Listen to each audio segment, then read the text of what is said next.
While the 2013 movie Thor: The Dark World might be considered one of the more forgettable entries in the Marvel Cinematic Universe, the same cannot be said for its mobile counterpart. But that's what makes it so fascinating.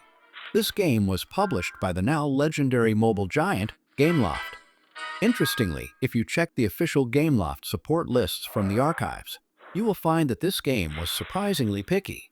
For Sony Ericsson users, it didn't work on every model.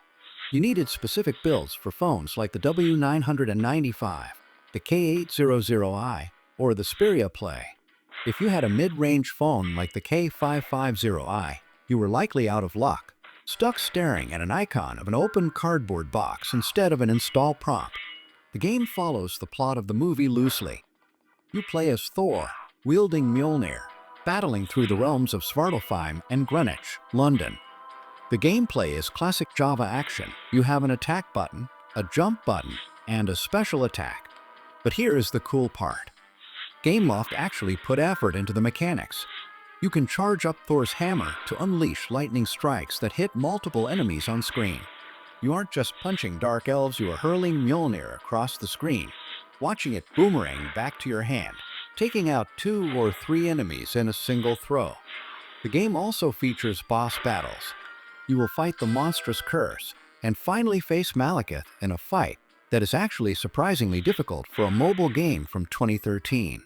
You have to dodge projectiles and find the brief window to strike classic Nintendo hard difficulty squeezed into a 500 kilobyte file. Gameloft used a technique common in high-end Java games, pre-rendered sprites. Thor looks like a 3D model that was flattened into a 2D sprite. The backgrounds have parallax scrolling, meaning the foreground moves faster than the background, creating a sense of depth. If you played this on a Sony Ericsson Walkman series, the audio was actually decent. You had thundering sound effects when Mjolnir struck the ground and looping MIDI orchestral music that tried its best to mimic the movie's score. It was compressed to hell, but it had soul. One thing Java veterans will remember is the loading screen. Because the phones had very little RAM, the game would often pause to load the next section of the level. You would be running through London, the screen would freeze, and the word loading would pop up. That was just part of the experience. Because this was a physical keypad game, touchscreen ports are rare. Most copies of this game have been lost to time, sitting on dead hard drives in Gameloft's old servers. However, the preservation community has kept it alive. 2007 was a specific time for gamers. While consoles were pushing HD graphics with Crysis and Halo 3, mobile gaming was still the Wild West. We were playing on Symbian phones, pressing rubbery keys, and paying per kilobyte of data. In the middle of this digital desert, Ubisoft released a big console game based on the new CGI TMNT movie. But down in the app trenches, or rather, the sewer drains, we got a different beast, entirely Teenage Mutant Ninja Turtles Power of 4. Developed by Overloaded and published by Uclick, this wasn't a port. It was an original side-scroller built specifically for mobile devices. You control all 4 turtles, swapping them on the fly using the soft keys. Each brother has a distinct weapon range. Donatello's staff sweeps wide, while Michelangelo's nunchucks spin fast. But here is where the design get weird. The developers gave each turtle a special power. The levels are a grind. You fight waves of enemies until a green arrow appears, letting you move to the next screen. It is repetitive. You can hide behind crates, roll logs down hills, and occasionally, you have to escort April O'Neil. And if you've played video games before, you know escort missions are the true villain. The IGN review from 2007, and frankly, any fan who played this, will tell you the controls are absolutely disastrous. There's a noticeable lag. You press jump, and for a split second, your turtle just stands there like he forgot what legs are. Because the characters are large and detailed, they take up too much screen real estate. You will constantly get hit by enemies standing off screen, shooting you from the shadows. It's not challenging, it's cheap. The game relies on tired platforming mechanics that were outdated even when the original NES was new. Asphalt 3 made history by becoming the first mobile game ever to be played at the World Cyber Games competition. That was a huge deal. It legitimized mobile gaming as a competitive platform on a global stage. And Gameloft didn't just make it 3D for the sake of it. They added a dynamic camera.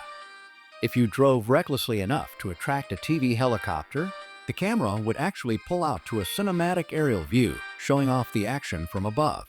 For a mobile game in 2007, that was mind-blowing. The tracks had elevation changes, jumps, and the sensation of speed was unmatched. You took your ride to 7 iconic locations. The game featured streets like the hills of San Francisco, the neon-lit nights of Las Vegas, the canals of Rome, the bustling avenues of Mumbai, the highways of Tokyo, the coastal roads of Honolulu. You started with the humble Mini Cooper S, but if you had the skills, you unlocked beasts like the Nissan Skyline GTR 34, the Aston Martin V8 Vantage, the Lamborghini Gallardo Spider, and even the Pagani Zonda F. For the first time in the series, you could also ride superbikes, like the Ducati Desmosedici RR. First, you had the standard race and dual modes, but then there was Beat 'em All, where your goal was to wreck a specific number of rival cars. If you wanted to play the good guy, there was Cop Chase, where you got behind the wheel of a police cruiser to take down a boss racer. Though if you crashed into civilians, you'd get fined. However, the most iconic new mode was Cash Attack. Here, winning the race wasn't enough. You had to perform drifts, ride at high speeds, and cause takedowns to earn money. This really encouraged the game's high-risk, high-reward style.